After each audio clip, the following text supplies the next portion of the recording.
Hey there, guys. All right, today we are back with some more geography now, and this time the country formerly known as Swaziland, but as of when they filmed this, I guess the UN changed it, or well, recognized their name of Eswatini.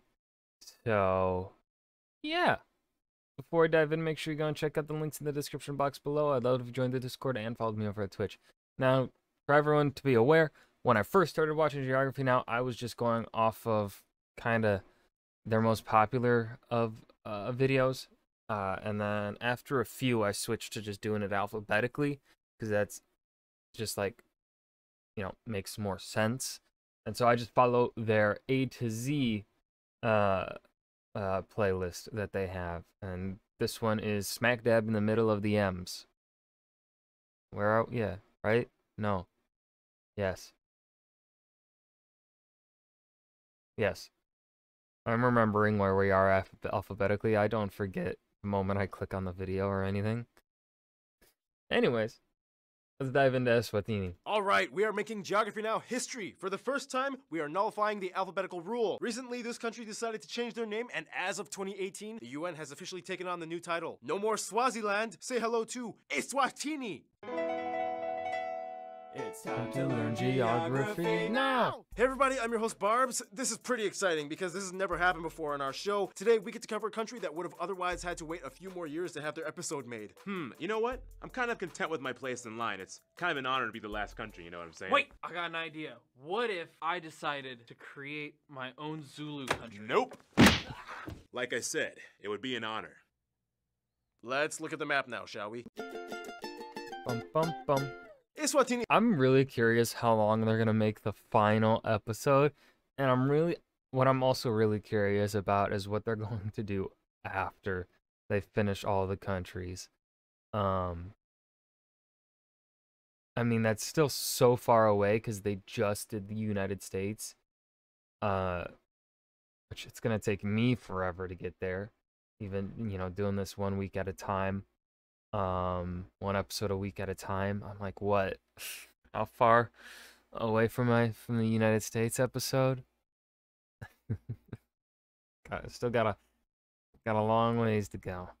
Anyways, is a nation with strong traditions and interesting controversial customs. Let's start off by locating this tiny nation, shall we? First of all, Eswatini is landlocked, located in the southern African region bordered by Mozambique to the northeast and the rest by South Africa. At only about 17,400 square kilometers, the country is the second smallest mainland African nation after the Gambia and seventh overall if you include the island nations. The country is divided into 4 regions with the capital Mbabane located in the northern part of the country. However, traditionally, the city of Lobamba is considered to be the royal and legislative capital of the country where the royal family lives. Yeah, that's right, this is royal territory we're in. We'll talk more about that later. Eswatini has a light semi-continuous dispute with South Africa over the Kangwane areas that are claimed to be historical lands of the kingdom and are today administered by the Mpumalanga province of South Africa. Surprisingly, the capital is not the largest city. That title actually goes to Mazini, a bit further east. And even more interesting, although the country is barely populated with limited space, they still have 2 international airports, King Mswati III International and Matsafa International. Numerous road entrances come in from South Africa, like the main highway, the MR3. It traverses the entire country west to east, eventually ending in Mozambique, which is like their main link to the Indian Ocean, only 48 kilometers at the capital of Mozambique, Maputo. Only 48 kilometers? Yep. So does that mean you could like start in Mozambique, go to Eswatini, and make a quick hook into South Africa all in one day? Yeah, it is kind of possible, but just be mindful of the traffic and when the border actually opens. Whoa, you could go to like 3 countries in one day? Are you guys up for that? Wait, who are you, by the way? I'm Hannah. Oh, how did you get on the show? Well, I'm a friend of Noah's. ah, And your subscribers said they wanted more females on your show, so I'm here to fill your quota. Oh, yeah. Can you read the teleprompter good? Yes. All right, you're in. Otherwise, some notable places of interest might include all that royal stuff in Lobamba, the House of Parliament, the House on Fire, the Maguga Dam, the Swazi Cultural Village and Craft Markets, the Manzini Market, the Yebo Art Gallery, the Sugarcane Museum, the Nzimba Trail, the Malalocha Canopy Tour, some... Nope, you will never fucking see me do this shit. Never. Never. You will never hear me saying I did this. No. I'm not dangling with my feet swinging free in the air and I'm hanging on to a wire. All right, I don't care how thick that wire is and how many other people have gone on it. No. No.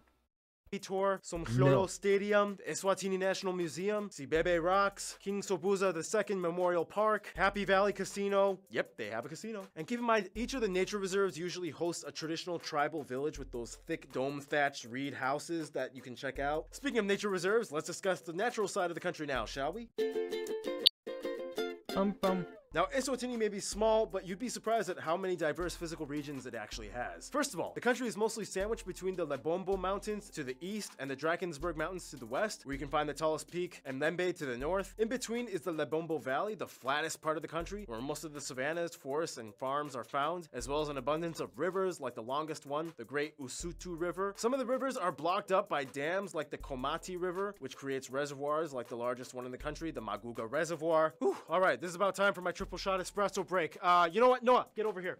Noah, Yeah. how would you like to have your own segment in every physical geography section of every episode from now on? You know what? That sounds pretty great to me as long as I'm Let's fucking go. here to shoot the episodes. I'm down. All right, great. You are officially promoted to geography physical section co-host. All right? Cha-ching. If Noah gets promoted, does that mean I get to be promoted? Ken, just keep rolling. But I've been working for you longer than... Ken! Oh, yeah.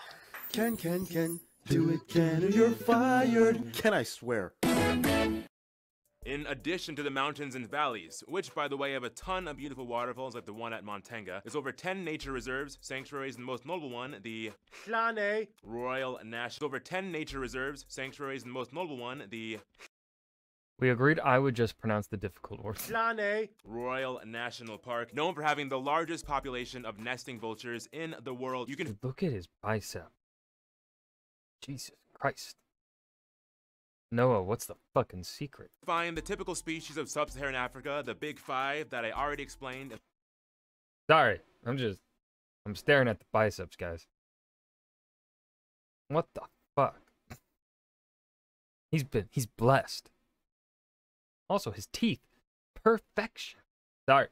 In the Malawi episode, and the national animal, the Thompson's gazelle. There's also the Malalocha Reserve, which has some of the oldest mountains on Earth, and supposedly the oldest mine on Earth. Wenya. Mine speculated to have been used during the Stone Age. Economy-wise, over half of the population either works in agriculture and are subsistence farmers. Surprisingly, they are the 4th largest producer in sugar in Africa, despite the limited land area. They are also famous for producing 2 unique items. Wenya glass. Which is often intricately molded by specialists, often to look like animals, and Swazi candles, which usually come in multi-pattern designs, often shaped like animals as well. You know, I don't understand candles though. Like if I bought that, I would never light it up and use it. Why would you melt such a beautiful candle? Would you do it for $6? Get me my blowtorch. Otherwise, food in Eswatini is similar to those of other countries around them. You have dishes like ground maize and bean porridge, pumpkin porridge, dried meat straps, pumpkin leaf, and nut stew. Yeah, pumpkins are kind of a big deal here. Despite having a relatively diversified economy, they do kind of suffer from low production and high unemployment at about 25%, which is actually a drop from the previous 40% in 2006. Damn. This is partially because the country faces a high adult mortality rate, which in return affects the labor sector. Eswatini has a lot in its plate. Let's discuss that in... Bum bum bum. Awesome, great job, Noah. Follow him on Instagram. Send him fan mail. Thank you. For the record, somebody from Eswatini is called Swazi. I love that word, Swazi. Anyway, the country has about 1.4 million people and nearly 40% of the population is 14 or under in age.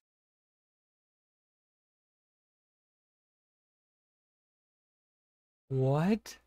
The country is almost completely homogenous, with about 97% of the people identifying as ethnically Swazi, whereas the rest are mostly white Africans, either of British or Afrikaner descent. They use the Lilangeni as their currency, which is pegged to the South African rand. They use the Type M outlet, and they drive on the left side.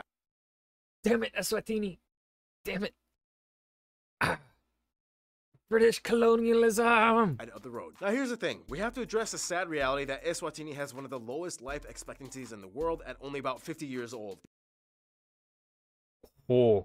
This is partially due to the fact that about a quarter of the entire adult population suffers from HIV/AIDS, and as of today, they have the highest rate in the world per capita. To this day, it's estimated that about 1 out of every 6 children under the age of 15 has been orphaned by losing both parents to the disease. This in return has caused a huge shortage in adult labor, and today over 60% of the country lives in relative poverty. It's also forced the rulers to revise an entirely new social structure and policies in order to combat sexually transmitted diseases. One way they did this was by introducing a program of action which aims to reach first world status by 2022. In the program, it states that it will increase the number of HIV clinics over 10-fold, both in urban and rural areas, with proper aid packages, and it'll also incentivize medical professionals to stay in the country to prevent brain drain. Speaking of which, in Eswatini, they speak Swazi or Siswati, a language closely related to Zulu. In addition, English is also co-official and taught in schools. They were a British protectorate for a while. Otherwise, Eswatini is not only a monarchy, but actually one of the world's only 4 diarchies. Ken, explain what a diarchy is. Go. Okay. A diarchy is when 2 independent authoritative figures take control of a country equally, sort of like Andorra with the co-principality. In the case of Eswatini, it would be the king known as the Ngwenyama, or lion, and the queen mother, or the Ndovakati, or elephant mother. This means that the king and his mother rule the country, and if there is no mother, a ritual substitute can also be the queen mother, usually an elder female relative. Ken, I just asked you to explain what a diarchy was, not the whole royal system of the country. Well, that's what you get for not promoting me. Oh, you want a promotion? Oh, yeah. You want a promotion? Really? You want a promotion? Really? Oh, yeah. Okay, well, here's $6. I'll take it. To this day, they are the only absolute diarchy in the world, with virtually all legislative power given to the king and queen mother. Although, yeah, let's be honest, the king kind of does most of the big stuff. There's a lot of other rules too, like the first wife is called the ritual wife, and she isn't allowed to have kids, and there's no firstborn son rule. Technically, any appointed son can become king, but yeah, it's basically the king and his Hold on. born son rule. First wife is called the ritual wife, and she isn't allowed to have kids, and I mean, she isn't supposed. I mean, as long as the ritual wife or whatever, you know, is like someone that just doesn't want kids, then like that don't seem like a bad deal. It's like, yo, I don't want kids, and my role in society is just to like not have kids or whatever. That seems like a pretty sweet deal, you know? But like, you know, a woman that wants children, that seems a little fucked up. there's no firstborn son rule. Technically, any appointed son can become king, but yeah, it's basically the king and his mom. They do have an appointed prime minister in parliament though. They get voted in for 5-year terms. The majority, at about 83% of the country, identifies as Christian. However, it's a little tricky because, like Haiti, lots of the indigenous beliefs have also sort of synchronized into what is considered mainstream Swazi Christianity. The royal family themselves kind of identify with Christianity, but also follow indigenous beliefs that go against doctrines such as practicing polygamy. The king is also the center of the Nkwala ceremony, an indigenous religious festival held by special priests known as the Bemanti. Speaking of which, the former king Sopuza II is speculated to have anywhere between 70 to 125 wives. He had over 200 children. He ascended to the throne as king when he was only 4 months old after his father died, and after over 82 years, he is the monarch with the longest verifiable reign recorded ever in history. This means that if Queen Elizabeth lives to be 100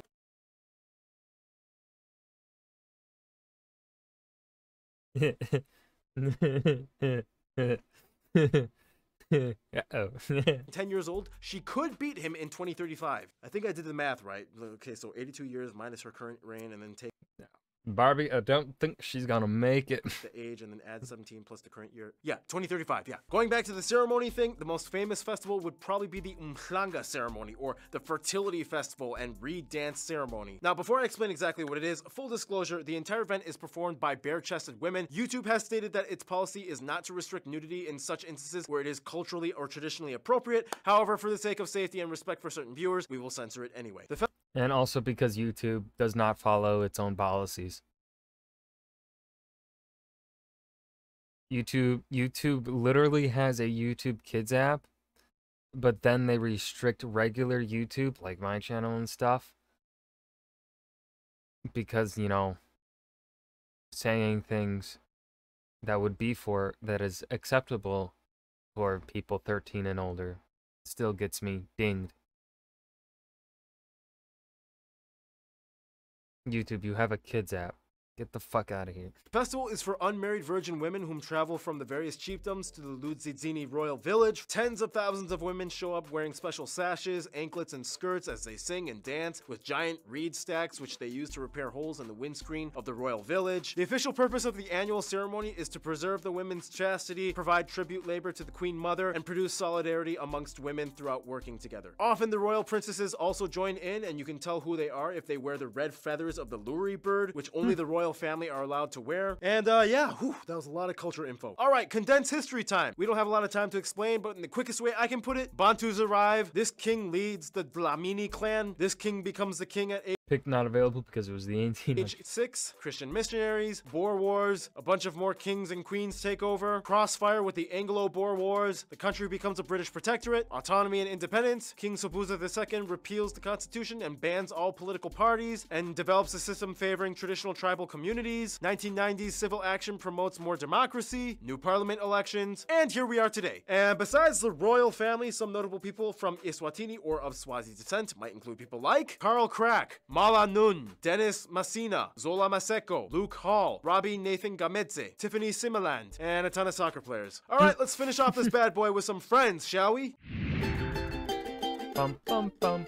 Now, Eswatini is a small country, but they still reach out to the rest of the world, and they have an interesting way of doing it. When it comes to outside of Africa, they are one of the few countries that recognizes and has diplomatic ties to Taiwan rather than the People's Republic of China. Taiwan has a lot of investment and each have embassies. The United States and the UK each give the most foreign aid from abroad, especially in the HIV/AIDS programs implemented by the Agency for International Development and Centers for Disease Control. They're also the largest bilateral donor to the Global Fund and invest heavily in education, especially in Eswatini's medical field. They're also part of the Commonwealth of Nations, which keeps British ties close. Inside of Africa, they are part of the Southern African Development Community and have ties to all the countries included. Of course, Mozambique helps them with trade and gives them access to shipping. Portuguese is also a commonly taught third language for the people. When it comes to their best friends, however, most Swazi people I have talked to have said South Africa, and specifically the Zulu areas of South Africa. Zulus are their cousins. They basically speak the same language and understand each other's customs. South Africa is a source of 90% of their imports and 70% of their exports. The two, despite being distinctly two nations, are essentially one blood. In conclusion, even though modern years have had a few bruises, Eswatini is a nation that has years of royal culture that will live on. Goodbye, Swaziland. Hello, Eswatini. Stay tuned. The Maldives is coming up next. That's what you said last time. And that was Geography Now, Eswatini. Really got nothing to add here at the end. This was a decent episode. It wasn't like you know, it's what I expect from Geography Now is quality. As we go along and get to the newer and newer episodes, I'm really curious as to how well paced the later videos are going to be, because right now this was a well-paced episode. I think they covered exactly really what they needed to cover. But you know, soon we will be reaching like the 30-minute, 25+ minute videos. So I'm curious how well those are going to end up being paced for smaller countries. But yeah, I hope you guys enjoyed. Remember to hit that like button and subscribe for more, and I'll see you guys in the next video. Peace.